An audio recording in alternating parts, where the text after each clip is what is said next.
video team is at Reclaim Means Business 2025, where business meets burlesque.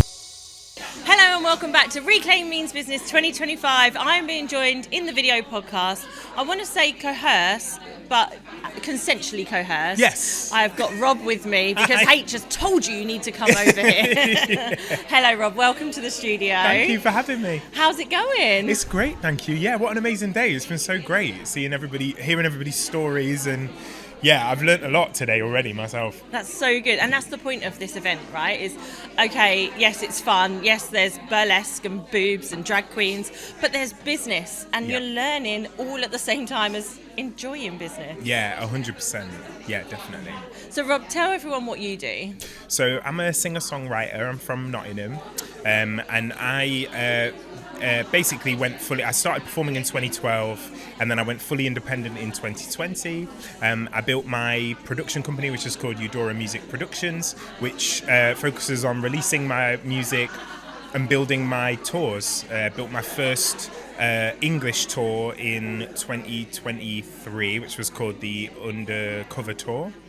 In 2024, which was called the Undercover Tour, and then my latest tour, which is called the Jungle Child Tour, went on the road in March this year and was a UK tour, so we went to Scotland and Wales. So, wow, yeah. 2026, you got one ready? Yeah, we're doing another one, and I think I'm nearly done it. I'm making my first album, so that'll be like part of the next tour package, and yeah, I'm really looking forward to it. Yeah, how exciting. I cannot wait to follow that journey, and we're going to grab all your links and things so people can come and follow that journey with great. you as well. So you produce music and you're a singer-songwriter. What about other people? Do you produce for others as well? So I write for other artists sometimes, but mainly what I make at the moment is I do my singer-songwriting music, and I also compose music for musical theatre and MD musical theatre shows as well. And so, yeah, I've been a full-time musician since 2017. But one of the things for me that had been kind of repeatedly been an obstacle was that as a singer-songwriter, which was like my main passion, I was doing a lot of like gigs and I was getting amazing opportunities. But for whatever reason, I just couldn't get like a label or get like the booking agents to kind of help me build what I wanted to build, which was like to build a headline show and be able to build tours and do what I needed to do. And so I realized that a lot of my time and a lot of my energy had been about figuring out how to get these different entities to see me and pick me. Yeah. And then in 2020, I kind of decided that I was just going to do things the way I wanted to do them and build it myself, because I realized that I knew how to build a show and how to event manage. So I'll just build the tour myself and work with people who get it. And that's what I did. And so what took me 8 years to build, I actually ended 8 years to try and happen. I did it over the 2 years since 2024. So that's such an it's a game changer for me. Yeah. And this is it, right? Is that sometimes people are banging their heads and, like you said, spending so much energy trying to fit in to find the right people. And actually, it's not necessarily less energy, but you feel more fulfilled with the energy you spend when you go, I'm doing this for me, this is what I want, and this is how I want it to look. 100%. I mean, the talk that I was giving today was actually about that mindset shift that happens within you to go, oh, actually, I can do this. I can start with where I am with what I have. But in order to do that, you kind of have to be able to let go of, in the case of being an artist, this sort of fairy tale idea of how your career should go. Yeah. And I think we all have it. We have like a dream and a vision for how it would be so great if it happened this way. Most of our visions are about it being a little bit easier than it ends up being. But the thing that we end up with, exactly as you say, is like when you're actually in control and you're able to make decisions for yourself and trust your own instincts, your failures don't feel like as big a failure, because you're kind of like, okay, but I know what led me to that choice. I didn't just do it because someone told me to. I did it because it felt like the right thing. I've learned from that. I'm going to build on this. And it just refocuses your attention inward on what moves you and what you care about. Yeah. It just makes decision making a lot easier.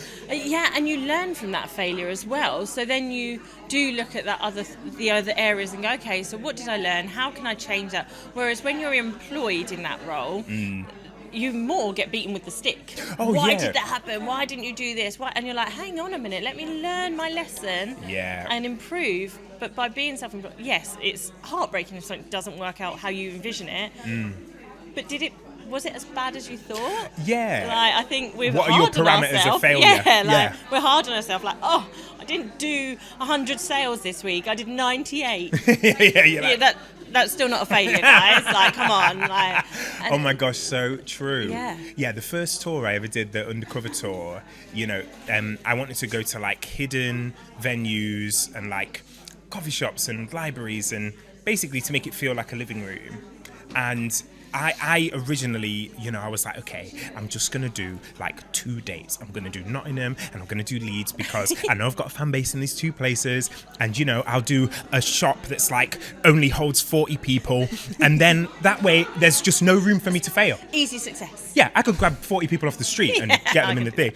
And and it was Hannah Marsland, who was somebody who I originally spoke to just for some advice because she worked with So Far Sounds, which do similar style events.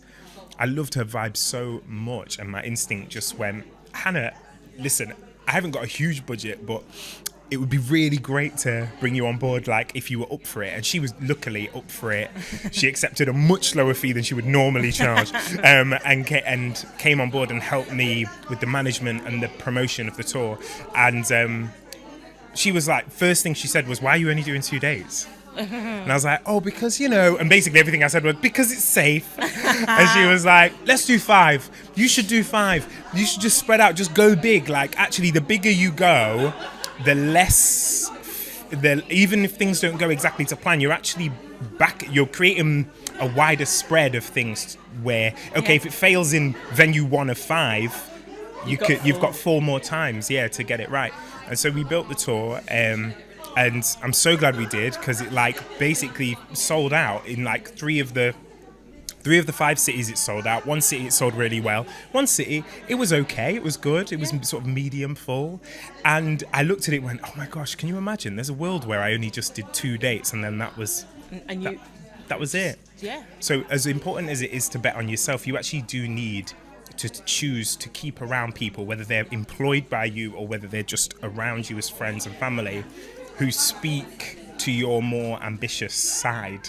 Because when you're on your own, the first thing you do is, or in my case, you go, you keep it so safe. You just pull the danger zone real close. So that's like the game changer for me. Amazing. Really. So we've done local, we've done UK. Yeah. European and world, or are we just going to just jump to world tour? So I'm smiling because I just came off holiday from Spain. We went to Malaga. Okay. And I was walking around and I went, oh my gosh, imagine if I did a show here. That would be amazing. Like, let's doing not gigs. imagine. And I've done an international festival before in Spain and in France.